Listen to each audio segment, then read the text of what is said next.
দক্ষিণ ভারতীয় চলচ্চিত্রের অন্যতম আলোচিত ও জনপ্রিয় অভিনেত্রী হিসেবে নিজের শক্ত অবস্থান গড়ে তুলেছেন রুক্মিণী বসন্ত। কান্তারা চ্যাপ্টার 1 সিনেমায় অনবদ্য অভিনয় করে পুরো ভারত জুড়ে ব্যাপক প্রশংসা ও পরিচিতি কুড়িয়েছেন তিনি।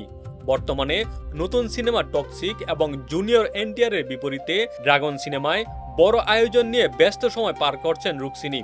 পরপর বেশ কয়েকটি বহুল আলোচিত সিনেমায় যুক্ত হয়ে রুক্মিণী এখন তার ক্যারিয়ারের সেরা স্বর্ণযুগ উপভোগ করছেন। পেছনে 3 বছর আগের ইনস্টাগ্রামের একটি সাধারণ মেসেজের বিশেষ অবদান রয়েছে।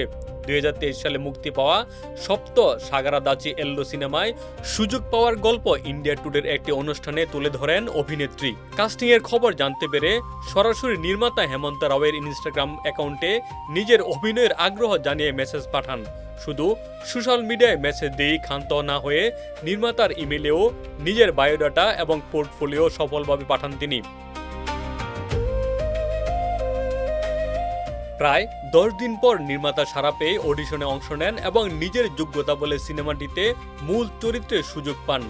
ছবিটি মুক্তির পর দারুণ সাফল্য পাওয়ার সাথে সাথে কন্নড় চলচ্চিত্র শিল্পে রুক্মিণীর গ্রহণযোগ্যতা ও জনপ্রিয়তা দ্রুত বৃদ্ধি পায়। এরপর বহুল প্রতীক্ষিত নতুন সিনেমা টক্সিক নিয়ে দর্শকদের মাঝে হাজির হচ্ছেন তিনি। সামনে প্রশান্ত নীলের পরিচালনায় জুনিয়র এনটিআরের ড্রাগন এবং রজনীকান্তের ধর্মন সিনেমায় তার অভিনয়ের জোর গুঞ্জন রয়েছে। একটি সাধারণ ইনস্টাগ্রাম মেসেজ থেকে শুরু হওয়া অদম্য ইচ্ছা ও পরিশ্রম দিয়েই আকাশ ছোঁয়া সাফল্য অর্জন করে চলেছেন এই ভারতীয় অভিনেত্রী। এন্টারটেইনমেন্ট ডেস্ক রিপোর্ট, বাংলাবাজার পত্রিকা।